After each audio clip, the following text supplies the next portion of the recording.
Sungguh mengejutkan, iblis ini tiba-tiba datang dan melarang jenazah Nabi Muhammad untuk dimandikan. Dikisahkan, setelah wafatnya Nabi Muhammad SAW, muncullah sebuah kejadian gaib. Waktu itu, sahabat Ali meletakkan jenazah Rasulullah di atas dipan untuk memandikannya. Tiba-tiba, muncullah suara gaib yang terdengar dari sudut rumah dengan suara yang sangat keras. "Janganlah kalian memandikan Muhammad, sebab dia suci dan mensucikan." Sahabat Ali lantas sedikit terpengaruh dengan suara itu. Sahabat Ali lalu bertanya, "Hei, siapakah kamu? Sesungguhnya Nabi telah menyuruh kami melakukan hal itu, yaitu memandikan jenazahnya." Kemudian, tiba-tiba muncullah dan terdengar suara lainnya. "Wahai Ali, mandikanlah ia, Rasulullah. Karena, sesungguhnya seruan suara yang pertama adalah iblis yang dengki kepada Nabi Muhammad, dan bermaksud agar Nabi Muhammad masuk ke dalam kuburnya dalam kondisi tidak dimandikan." Sahabat Ali lantas berkata, "Semoga Allah membalas kebaikan kepadamu sebab engkau telah memberitahuku bahwa itu adalah iblis. Siapakah sebenarnya Anda?" Seruan kedua menjawab, "Aku adalah Nabi Khidir. Aku menghadiri jenazah Nabi Muhammad SAW.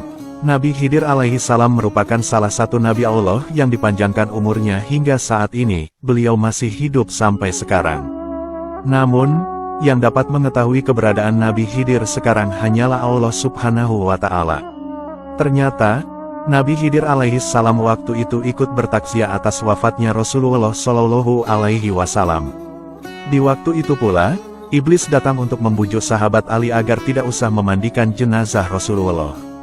Namun, atas petunjuk Nabi Khidir, akhirnya sahabat Ali mantap untuk memandikan Rasulullah SAW. Sahabat Ali lantas memandikan Rasul, sedangkan Al-Fadl ibnu Abbas dan Usama ibnu Zaid mengguyurkan air. Sementara, malaikat Jibril membawakan obat pengawet dari surga. Setelah dimandikan, kemudian jenazah Rasulullah SAW dikafani. Setelah jenazah Rasulullah telah dimandikan, dikafani, dan disolati, barulah jenazah Rasulullah disemayamkan ke liang kubur.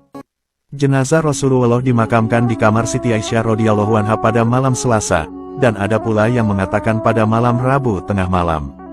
Siti Aisyah lantas berdiri di atas kubur Nabi dan berkata, "Wahai orang yang tidak pernah memakai sutera dan tidak pernah tidur di atas kasur yang empuk. Wahai orang yang keluar dari dunia, sedangkan perutnya tidak pernah kenyang dengan roti gandum. Wahai orang lebih suka tikar daripada ranjang. Wahai orang yang tidak pernah tidur sepanjang malam karena takut kepada neraka." Wafatnya Rasulullah SAW sangat membuat sedih keluarga dan seluruh kaum muslimin dunia yang ditinggalkan. Sosok Rasulullah yang lembut dan berakhlak mulia, tentu sangat dirindukan para umat-umatnya. Meskipun Rasul telah wafat, tetapi kita tetap bisa menyalurkan rindu dengan menziarahi makam Nabi Muhammad SAW. Islam menganjurkan umatnya berziarah ke makam Rasulullah SAW di Madinah. Kalau menziarahi makam orang tua dan makam orang saleh dianjurkan, maka makam Rasul SAW lebih layak lagi untuk diziarahi. Selain untuk mengingat kematian, ziarah kubur di makam ulama dan para wali terlebih lagi makam Nabi Muhammad SAW berdaya guna untuk meraih keberkahan. Rasulullah SAW sendiri menganjurkan umatnya untuk menziarahi makamnya di banyak hadis. Anjuran ini perlu untuk diamalkan mengingat beliau tentunya lebih mengerti betapa tingginya kedudukan ziarah ke makam Rasul. Syekh Said Bakri bin Said Syato Dimyati dalam kitab Iyanatut Tholibin berkata, sebagian ulama mengatakan bahwa orang yang menziarahi makam Rasulullah SAW berhak menerima 10 kehormatan dari Allah Subhanahu wa Ta'ala. Pertama, akan diberikan derajat tertinggi di sisi Allah. Kedua, akan disampaikan pada cita-cita tertinggi. Ketiga, akan dipenuhi kebutuhannya. Keempat, akan diberikan banyak anugerahnya. Kelima, akan diselamatkan dari bencana. Keenam, akan dilindungi dari aib. Ketujuh, akan dimudahkan dalam kesulitan. Kedelapan, akan diringankan bebannya dalam musibah. Kesembilan, dapat merasakan apa yang akan terjadi. Kesepuluh, akan mendapat limpahan rahmat Allah Subhanahu wa Ta'ala. Orang yang mampu menempuh perjalanan ke Madinah selayaknya tidak melewatkan kesempatan untuk menziarahi makam Rasulullah SAW. Sayang sekali kalau melewatkan kesempatan emas tersebut mengingat banyak sekali keutamaan yang Allah sediakan untuk mereka yang menziarahi makam Rasul. Di samping itu, ziarah ke makam Nabi Muhammad sudah menjadi hak beliau terhadap umatnya bahkan segenap makhluk Allah.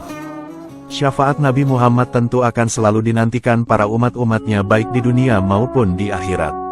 Semoga kita semua bisa senantiasa dapat meneladani akhlak mulia Nabi Muhammad SAW. Semoga kita semua bisa berziarah ke makam Nabi di Madinah, dan semoga kita semua bisa melaksanakan ibadah haji dan umroh ke tanah suci. Amin.